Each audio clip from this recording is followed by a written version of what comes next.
Okay, welcome to the Epic Vibrant Balls channel where we love all reptiles. In today's video we are going to take this beautiful girl off her clutch of eggs. Looks like we have a lot of nice eggs in there. So the first thing to do is to take Mama off her eggs. So what we do is you come from behind her head. If you see, she's very defensive. She's trying to defend her eggs like a good mother. So you're going to come behind her head and you're going to place your hand on her neck, on her upper part of her neck, and grab the lower part of her tail and kind of unwind her from her eggs. So try your best not to let her roll the eggs. So first we're going to check her and make sure she's empty. And you do that by simply running your hand along the inside of her body. So you can look down in here. You can see how she's concave through here. And when you run your finger through here, you can see that she's all empty. There's no eggs in there, because if there were, you would see a lump. And you see how hollow she is down in there. So we're going to put her to the side, because we're going to have to do I have a whole video about what to do with her. You have to wash her enclosure. And what we're going to do, we have these egg boxes that we've already had set up in the incubator with the vermiculite and the water, the light diffuser. So we're simply going to put the eggs into the egg box.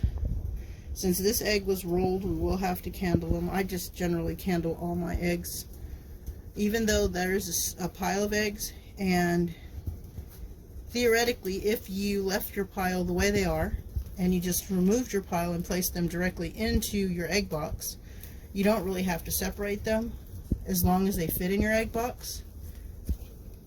And you don't really have to candle them. So if we just take that one egg off the top, then we can literally put the rest of the eggs just in the egg box just like they are. And these are freshly laid.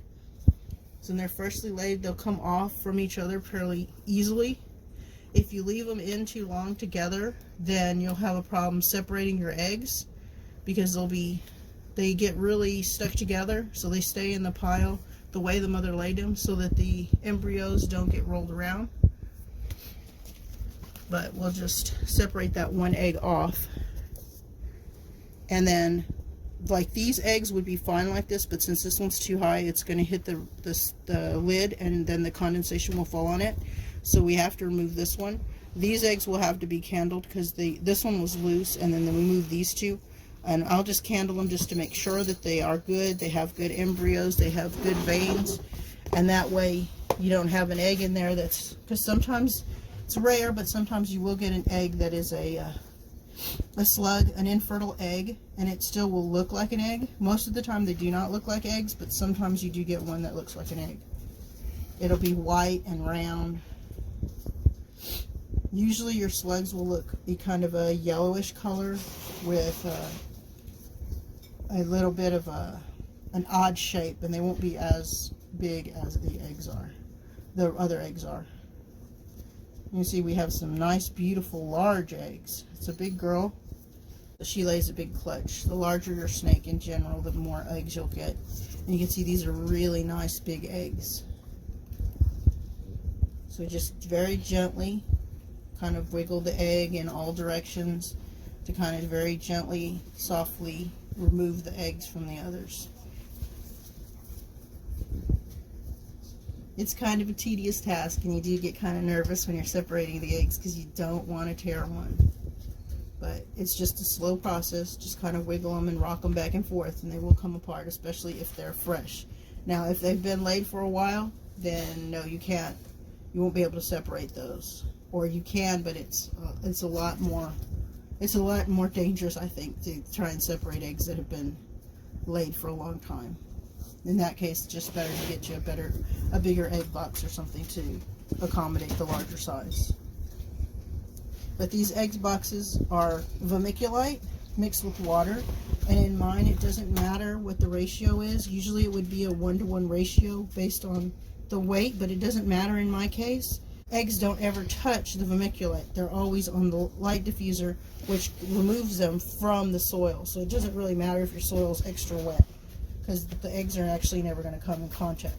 Now that you have your eggs in the box, the next thing we have to do is we're going to have to candle them, and I'll show you how to do that in just 1 second. Okay, so when you candle them, like these are attached, so I'm going to leave them attached. They will fit in my egg box just fine. But you can look at it, make sure you have veins on it. You'll see all these nice veins on your egg, and then there's your embryo right there. See how it jiggles a little bit when you move it? It's just like a little bubble, clear bubble there. And then you will do that. See, this one has veins all over. You're looking at the veins. The embryo is down probably in this area somewhere in here. It's a little hard when they're attached. I'm just looking to make sure that they have, this one has good veins. There's the embryo right on top. You can see the embryo is right here, this little red bubble. And then on this one, the embryo is right over here. You see these little, and you can look at it, it'll jiggle. It looks like a little bubble, but since, like I said, these are connected, we don't really have to separate them as long as they fit in our egg box.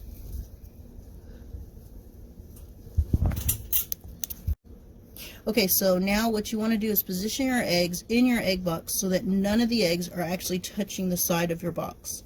Because if they touch the side of your box, the water will run, the condensation will run down the sides of the box, and it'll get on your eggs. And you do not want water on your eggs.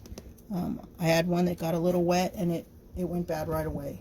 So you don't want to get any water on the eggs. And you can lean them up against the other eggs so that you can have more space. Just arrange them however fits best in your box. Since the ones that are loose that you have marked the embryos, you want to make sure that the embryos do stay up. And I just use plastic clothespins to hold them in. That way the plastic doesn't rot in the incubation process, because they're going to be in this box for almost 60 days. So you don't want anything that's going to have problems with all the moisture and the heat that's going to be in your incubator. And I find these clothespins work really well. And you can secure your eggs fairly well with them, and they won't go anywhere. So now you can move the box, checking them, taking them out, maybe making sure there's enough moisture in the box, and you don't have to worry about, oh, my egg rolled, or is the embryo up. Everything will be secure. And if you notice nothing's touching the edge of the box, then I'm going to put saran wrap or plastic seal over the top of it. Because these boxes, my incubator has a lot of fans, so there's a lot of airflow and it could dry them out. So I just put some plastic wrap over the top, and press and seal, and just seal it down, and then I'll put the lid on, and they'll do just fine. And on average, I'm using a new incubator build that I've made this year, and on average they're taking about 55 days to hatch, 54 to 55 days to pip out on their own. And I'll cut them only once they've pipped. I don't cut them before. So thank you for watching. If you enjoyed this video, we have a lot of other videos with other clutches that we've had. This is clutch number 5 for the year. I think I have maybe one more girl that might go this year for me. And if you want to watch other videos, there's other egg cutting, there's egg pulling, and a whole bunch of different ball python videos on our channel. So please consider subscribing. Thank you.